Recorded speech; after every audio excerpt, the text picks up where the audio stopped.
بسم اللہ الرحمن الرحیم۔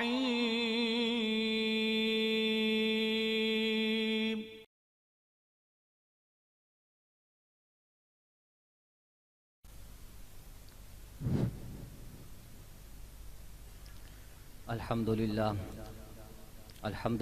رب العالمین والعاقبۃ للمتقین والصلاة والسلام علی سید الانبیاء والمرسلین، اما بعد فاعوذ باللہ من الشیطان الرجیم، بسم اللہ الرحمن الرحیم۔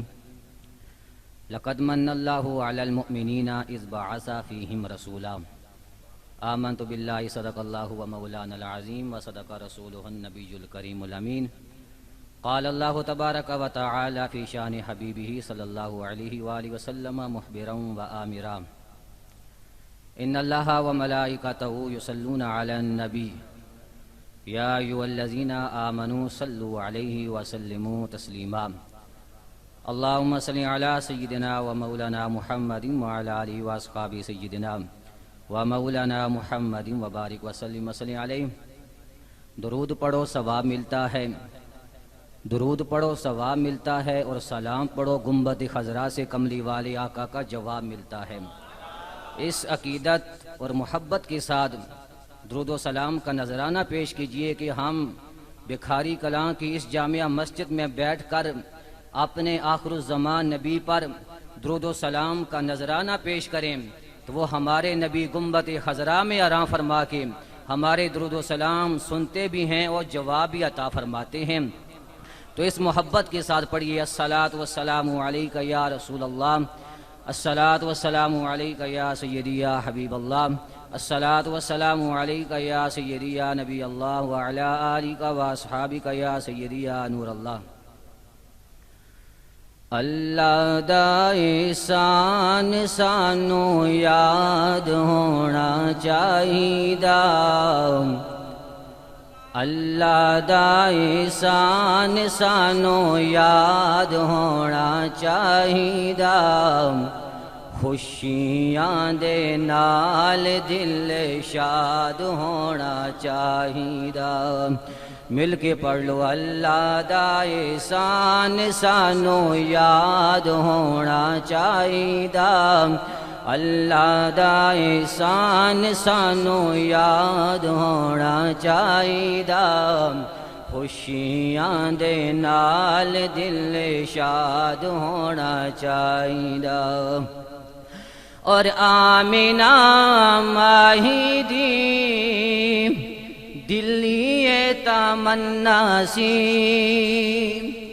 آمینہ ماہی دی دلی تمنا سی، گھر گھر سونے دا میلاد ہونا چاہیدا، گھر گھر سونے دا میلاد ہونا چاہیدا، خوشیاں دے نال دل شاد ہونا چاہیدا۔ اور ہووے جیڑا ملک رے آقا دے میلاد دا، ہووے جیڑا ملک رے آقا دے میلاد دا، او دا ہون گھر بھی برباد ہونا چاہیدا، او دا ہون گھر بھی برباد ہونا چاہیدا، اللہ دا احسان سانو یاد ہونا چاہیدا۔ بعد از حمد و صلات میرے لاحق صد احترام فرزندان اسلام، بالخصوص حاضرین محفل، معزز سامعین اکرام، خصوصاً حضرت علامہ مولانا مجاہد اہل سنت پاسبان مسلک رضا حضرت علامہ شفیق احمد قادری رضوی صاحب اور حضرت علامہ کریم بخش صاحب، تمام حضرات کو میری طرف سے السلام علیکم ورحمۃ اللہ وبرکاتہ۔ حضرات محترم، بندہ ناچیز نے آپ حضرات کے سامنے قرآن مجید فرقان حمید لا ریب اور بے عیب کتاب میں سے ایک آیت مقدسہ تلاوت کرنے کا شرف حاصل کیا ہے۔ دعا کرتا ہوں خالق کائنات کی بارگاہ میں کہ بندہ ناچیز کو اس پر حق بیان کرنے اور سامعین کو حق سن کر بعد اس کے مجھے بھی اور آپ سب کو اس پر عمل پیرا ہونے کی توفیق عطا فرمائے۔ اللہ تبارک و تعالی نے اس آیت مقدسہ میں ارشاد فرمایا لقد من اللہ علی المؤمنین اذ بعث فیہم رسولا. ذرا محبت سے کہیے نا سبحان اللہ. وہ رب ارشاد فرماتا ہے کہ ہم نے مومنوں پر بڑا احسان کیا ہے، میں نے ایمان والوں پہ بڑا احسان کیا ہے. اذ بعث فیہم رسولا کہ انہیں اپنا عظمت والا رسول عطا کیا ہے. تو حضرات محترم، اللہ تبارک و تعالی نے انسان کو بے پناہ نعمتیں عطا کی ہیں. اگر انسان شمار کرنا چاہے تو وہ رب ارشاد فرماتا ہے وَإِن تَعُدُّوا نِعْمَةَ اللَّهِ لَا تُحْصُوهَا کہ اگر تم اپنے رب کی نعمتوں کو شمار کرنا چاہو، اپنے رب کی نعمتوں کو گننا چاہو تو تم شمار نہیں کر سکتے. لیکن اللہ تبارک و تعالی نے اتنی نعمتیں عطا کر کے کسی نعمت پر لفظ احسان استعمال نہیں کیا.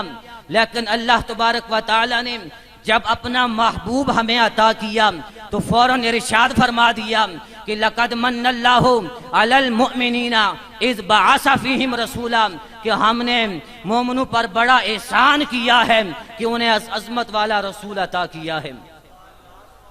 تو حضرات محترم، یہاں پر ایک سوال پیدا ہوتا ہے کہ اللہ تبارک و تعالی نے جو باقی نعمتیں عطا کی ہیں ہم پر، اللہ تبارک و تعالی نے جو اور احسان کیے ہیں، کسی احسان کو اللہ تبارک و تعالی نے استعمال نہیں کیا، کسی جگہ پر لفظ احسان نہیں جتلایا.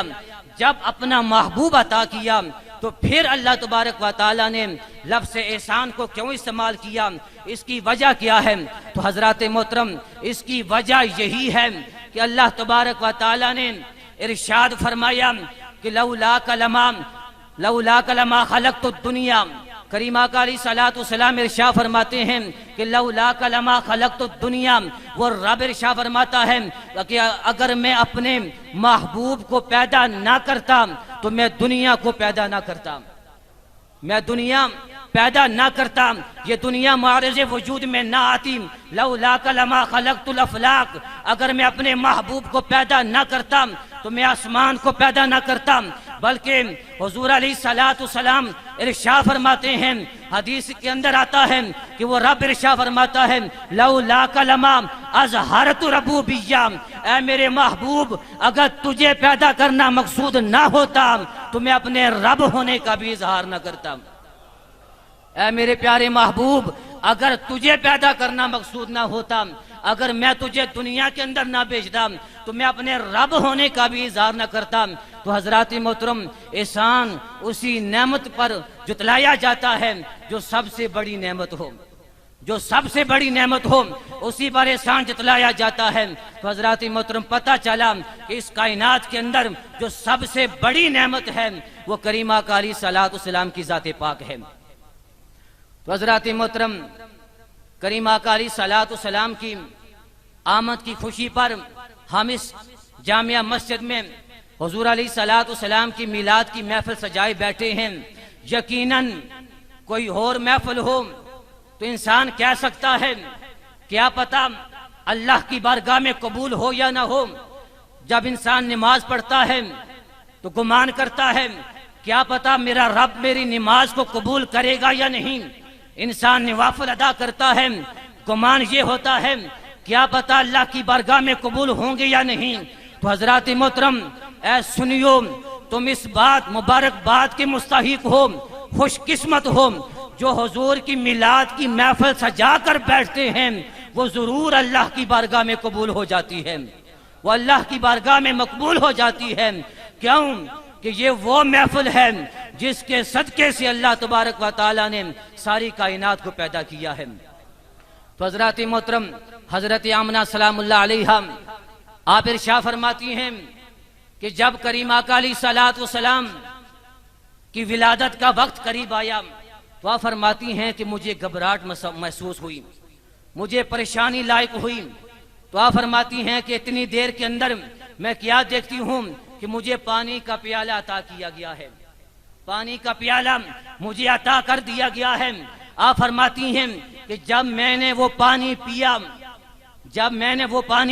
پیا تو وہ شہد سے بھی زیادہ میٹھا تھا، وہ دودھ سے بھی زیادہ سفید تھا. وہ کستوری کی خوشبو سے بھی زیادہ خوشبودار تھا۔ آپ فرماتی ہیں کہ جب میں نے وہ پانی پیا تو اس وقت حضور علیہ الصلوۃ والسلام کی ولادت ہوئی۔ حضور علیہ الصلوۃ والسلام دنیا میں تشریف فرما ہو گئے۔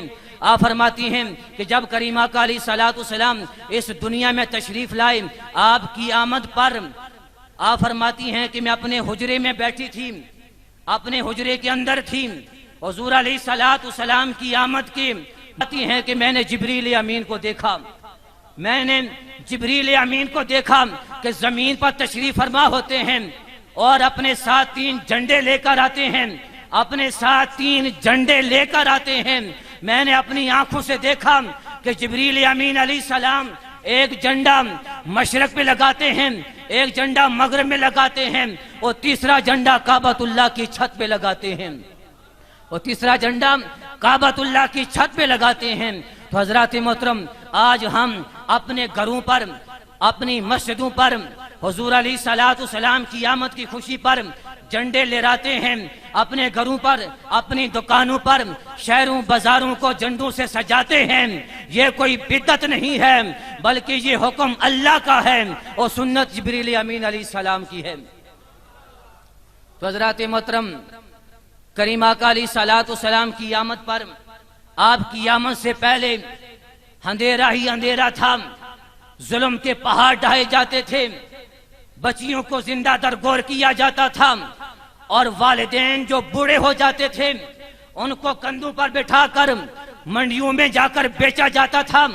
جب کریمہ کا علیہ الصلوۃ والسلام اس دنیا میں تشریف لائے تو آپ نے بتایا کہ اے ظالموں، اپنے والدین کے ساتھ ظلم کرنے والوں، انہوں نے تمہیں دنیا کے اندر تمہارے آنے کا وہ سبب ہے، انہوں نے تمہیں پالا ہے، جب وہ بڑھاپے کے اندر پہنچتے ہیں تمہارا کام ہے کہ ان کی خدمت کرو، تم انہیں کندھوں پر اٹھا کر منڈیوں میں جا کر بیچ دیتے ہو۔ حضور علیہ الصلوۃ والسلام جب یہ اعلان کیا، وہ لوگ کہنے لگے کہ جب یہ ہمارے گھر میں تھے کام کیا کرتے تھے، اب یہ بوڑھے ہو چکے ہیں، کسی کام کے نہیں ہیں، گھر میں رکھ کر کرنا کیا ہے، منڈیوں میں جا کر بیچ دیتے ہیں۔ حضور علیہ الصلوۃ والسلام نے ارشاد فرمایا، گھر میں رکھ کر کرنا کیا ہے، میں تمہیں بتاتا ہوں کہ اپنے والدین کے ساتھ کرنا کیا ہے، اپنے والدین کے ساتھ کرنا کیا ہے۔ تو کریمہ کا علیہ الصلوۃ والسلام نے ارشاد فرمایا کہ اے ظالموں، تم والدین کو کندھوں پر اٹھا کر منڈیوں میں جا کر بیچ دیتے ہو، اگر تم ان والدین کو اپنے گھر میں رکھو، ان کی خدمت کرو، صبح اٹھ کر ان کے چہرے کی زیارت کرو، اللہ تبارک و تعالیٰ تمہیں مقبول حج و عمرے کا ثواب عطا فرمائے گا۔ صحابہ کرام نے عرض کیا، یا رسول اللہ صلی اللہ علیہ وآلہ وسلم، اگر کوئی آدمی دن کے اندر 2 مرتبہ اپنے والدین کی چہرے کی زیارت کرتا ہے، کیا اس کو بھی